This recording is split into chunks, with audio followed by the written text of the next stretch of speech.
Hello， 大家好，欢迎来到月小教室。今天呢，我们来承接上一期的麦兜故事，今天继续来给大家分享几个麦兜的小动画。那么第一个呢，我觉得应该很多人都有看过，就是關於魚蛋粗麵的。唔該，魚蛋粗啊！冇粗麵噃。咁啊，要碗魚蛋河啊！冇魚蛋噃。咁啊，要金錢肚粗啊！冇粗麵噃。咁要魚蛋油麵啊！冇魚蛋噃。乜樣樣都冇嘅。麥兜啊，佢哋啲魚蛋同粗麵賣晒㗎啦，即係所有要魚蛋或者粗麵嘅配搭都冇㗎啦。哦，冇嗰啲配搭啊！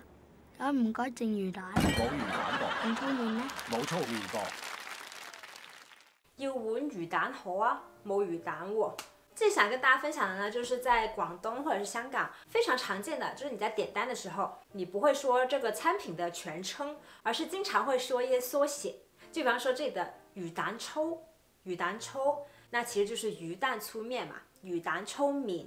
像它後面說的魚蛋河，魚蛋河就是魚蛋河粉。那我們在很多香港茶餐廳呢，也會看到，比方說乾炒牛河、乾炒牛河，其實全稱應該是乾炒牛肉河粉。同理呢，還有餐蛋治、餐蛋治、午餐肉、雞蛋三文治，簡稱餐蛋治。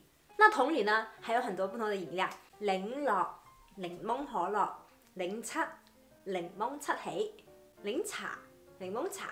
對，我暫時就是想到這些了，應該還有很多的，大家可以彈幕給我打一下，還有哪一些簡稱是你經常在茶餐廳看到的？咁要麥丸粗啊！冇粗麵噃。又冇啊！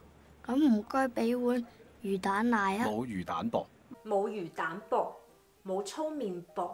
然後大家有沒有發現，這個老闆呢，他在說每一個回答的時候，他會接一個語氣助詞，就是噃噃。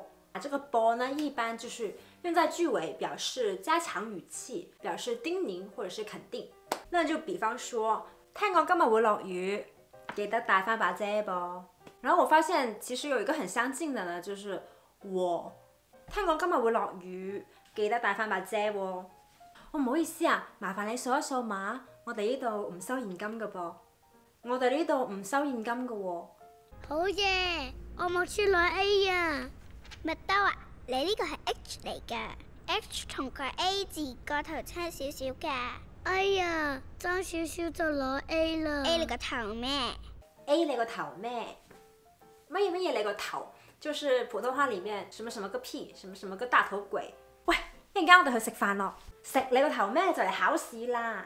喂，過年啦喎，今年點啊？有冇升職加薪啊？唉，升你個頭咩？年底獎金都冇幾多啊！唔該，乜事？想請問你呢，廁所響邊㗎？哦，你想揾廁所啊？你想揾廁所做乜嘢啊？吓？唔該，請問廁所喺邊啊？請問廁所喺邊？或者我哋可以講洗手間，洗手間。唔該，請問洗手間喺邊啊？喂，我係麥兜啊，正話嗰個係細路仔麥兜，我係大個佬麥兜。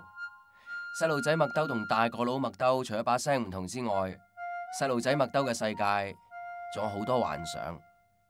正話嗰個係細路仔麥兜，細路仔麥兜，細路仔，細路仔就是小朋友，是形容一個年紀很小的階段。你知唔知咧？今次麻雀比賽第一嗰個好細個㗎，係細路仔嚟㗎咋。那如果你想說哦，我小的時候，我細個嗰陣，細個就是小個的時候。我細個嗰陣咧，一得閒就同啲朋友仔出去。我細個嗰陣啊，如果有部手機可以上網就已經好幸福㗎啦。仲係好想試下聖誕火雞嘅滋味，但係呢一切關於火雞嘅嘢，都不過係我嘅想像，因為我從來都未食過火雞，就連嗰陣味都未聞過。媽媽話火雞太大，我哋一家兩口點食都食唔晒。我哋一家兩口點食都食唔晒，食唔晒就是吃不完，晒它在粵語裡面呢，就是表示完成了的意思。所以說食唔晒就是吃不完，食晒就是吃完。那麼做晒，我今日啲嘢做晒啦，做唔晒，弊啦！我今次啲作業做唔晒啦，使晒，用完，我啲錢使晒啦，使唔晒，希望今年大家啲錢個個都使唔晒。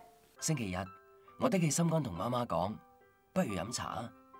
媽媽鬧我冇衣食，但係都帶咗我去飲茶。的起心肝，的起心肝，的起呢是一個向上提的動作，的起就是我提起了我的心肝。那這裡的意思呢，就是說我下定決心，今年我的起心肝，要努力儲錢去旅行。叮，複習時間。魚蛋粗，魚蛋粗，魚蛋河，魚蛋河，噃，乜嘢個頭，乜嘢個頭？請問廁所喺邊啊？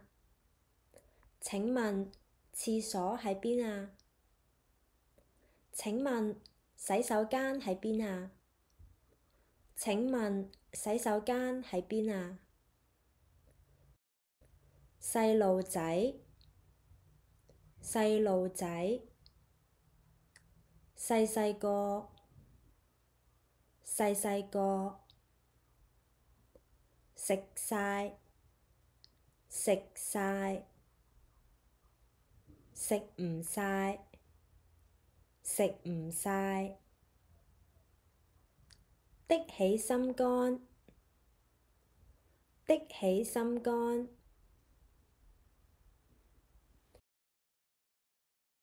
嗰晚唔使講，當然係食我恨咗好耐嘅聖誕火雞大餐，一片一片嘅火雞肉，半碟嘅有薯仔同節瓜，上面淋咗一層老抽生粉芡。我哋真係好興奮，好滿足。之後我哋仲食咗1個禮拜嘅火雞三文治做早餐。星期日，我的起心肝同媽媽講，不如飲茶啊！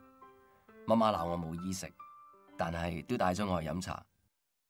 之後媽媽又有計，佢將雪櫃剩翻嘅火雞肉係咁撕，有時都叫我幫手撕。火雞留喺指甲嗰陣味，原來洗咗好多次都仲喺度嘅。銀牙火雞絲炒米好味道噃，啫栗子炆火雞絲煲，花生火雞骨煲粥，紙包火雞包包子，包火雞包火雞包，釀火雞餡茶麵包。唉，媽媽靜雞雞將剩低嘅火雞劈咗，原來嗰陣已經係隻火雞解凍咗差唔多半年後嘅事。我嘅美夢同噩夢亦都同時完結。後來我先知道，一隻火雞由出世到俾人劏，都不過係幾個月之間嘅事。即係話，隻火雞死咗之後，同我哋一齊嘅日子，仲長過佢自己本身條命。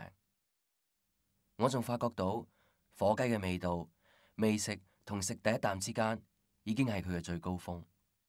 之後不過都係食開就食埋落去咁解。我冇哲學家嘅頭腦，唔知呢兩樣嘢要得出啲咩道理。但係呢啲諗法喺我長大之後，喺一啲同聖誕節無關嘅日子，無端端咁喺我腦部出現過2、3次。一次喺我自己嘅婚宴上，一次喺我媽媽火化嗰日。嗰日我望住天空幾條灰色嘅煙，忽然聞到火雞又濃又淡嘅氣味。我好後悔要媽媽劈咗嗰幾件火雞。